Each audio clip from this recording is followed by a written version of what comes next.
Welcome back to Exotic Car Play Place, everybody. Thanks for joining in again today. So what I'm going to do today is share with you 5 of BMW's worst recalls of all time. Recalls are all about keeping you and me safe. Likely, if you own a BMW, you probably have a vehicle that has a few recalls of your own. If you stick around to the very end, I will share with you a website. You punch in the year of your vehicle, make, model, and it will spit out every relevant, up-to-date recall thus far. So let's get into it now.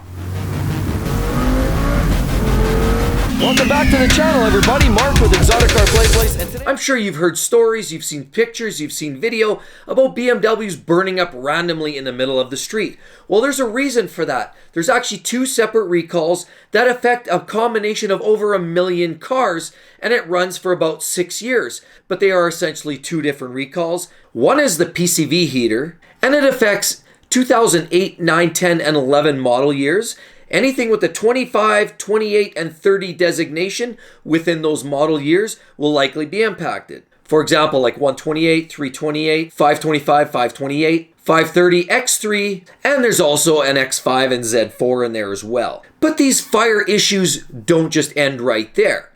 So the other component to this fire recall is actually the blower motor.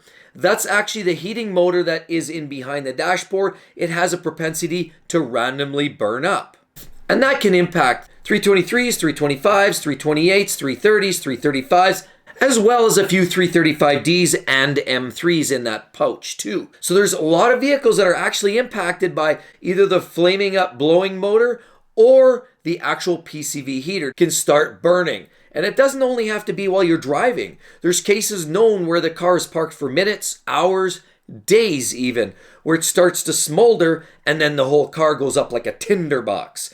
Well, that is a significant recall, obviously. Anyway, BMW's owning up to that, and that recall should be covered. So the second recall on my list goes to 2010 to 2017 4- and 6-cylinder diesel engines. And that really has to do with coolant escaping or leaking, if you will, from the exhaust gas recirculation module spouted a leak of coolant, which of course ignited and potentially burned the car to the ground. Now, sadly, this impacted over 1.5 million vehicles worldwide. Now, fortunately, only a couple dozen were identified in the United States market, and the vast majority were overseas. But regardless, that has an impact on everyone. At the end of the day, your car burning to the ground isn't the ideal situation. So the next recall is so deadly that it killed nearly 36 people and injured or mutilated close to 300 more. Unfortunately, it was so widespread it didn't just impact BMW, Honda, many other manufacturers. It was in fact the Takata airbag syndrome. The recall was all about the Takata airbag inflators that could, upon an impact, result in sending shrapnel, sharp steel metal pieces, flame and fire and sparks at the occupants, an extremely hazardous condition that was actually proven to occur. Piece of exploding metal. Now, what seemed to cause it was an ammonium nitrate-based propellant, but they didn't use the drying agent. This was in fact so serious that the recalls came out and it was almost a stop order to driving any of these cars. Unfortunately, prioritizing had to become a factor because they could not accommodate replacements for that many vehicles all in one shot. They had to stage it over a period of time. And the priority essentially was people that lived in very, very hot climates or very humid climates. Those were 2 conditions that would really aggravate or instigate the scenario. Now, sadly, these numbers I gave you were statistics based on what we have to date. Obviously, as time goes on, more accidents, lots of recalls not closed yet. Unfortunately, those numbers will continue to rise. Hopefully that's all gets sorted out much sooner than later. Now the 4th recall goes to another one. How would you like to drive a car with no brakes? Well, in fact, that had to do with this next recall, and that was a lack of brake assist due to a poor lubrication scenario. This was a failure of the brake vacuum pump, which caused a massive reduction in braking ability and could result in a potential crash situation. Now, there was about 9,000 vehicles impacted, and they were all mostly with the N20 engine. 320s, the 328s, 428s, 528s, X1s, X3s, and Z4s were all potentially on that list. all between 2012 and 2014 model years. So what happened with this is the vacuum pump needs lubrication to provide that brake assist. Well, the problem was it was fed by the intake camshaft, which unfortunately drove that oil lubrication, and sometimes it would result in a lack of lubrication, which then results in the pump starving and therefore a lack of brake assist. So this was about a 2-hour repair by the dealer, free of charge, and it really was a locking ring on the camshaft. It sort of prevented this situation from occurring from drift or movement within the cam. Now to date, the NTSB has reported approximately 7 collisions related directly to this recall.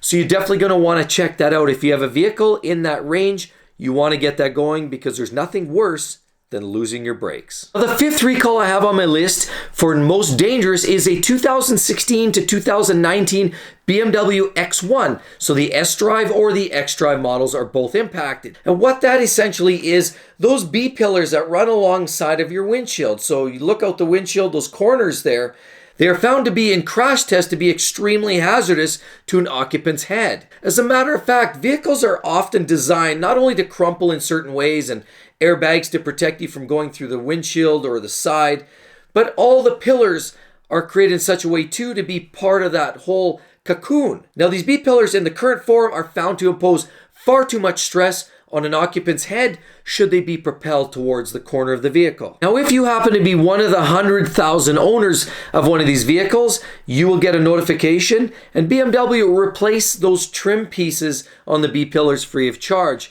Apparently, after some research and further development, it's found that these pillars now are able to provide a little bit more protection should you have a collision and wind up hitting them with your head.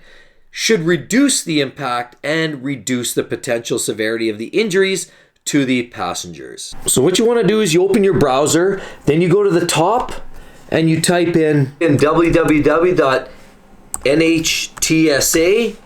and then it comes out .gov, and there you go. Once you're into the site, you can either choose your VIN and go by that and type in your VIN number here, hit search, or you can go by vehicle, click on the vehicle, and in this case, I'm going to put in 2006 BMW M5, boom. And according to this, I have 7 recalls. And then it lets you in to show you all of the relevant information associated with your recall. So everybody, if you enjoyed the video as much as I enjoyed making it for you, please be sure to hit the subscribe button down there if you're not already a subscriber. And if you are, thanks guys, I really appreciate it. If you want to learn more about the recall that could potentially take BMW down, right over here, there's a great recall and that's the link. So I hope to see you guys in the next one. Catch you real soon. Bye-bye.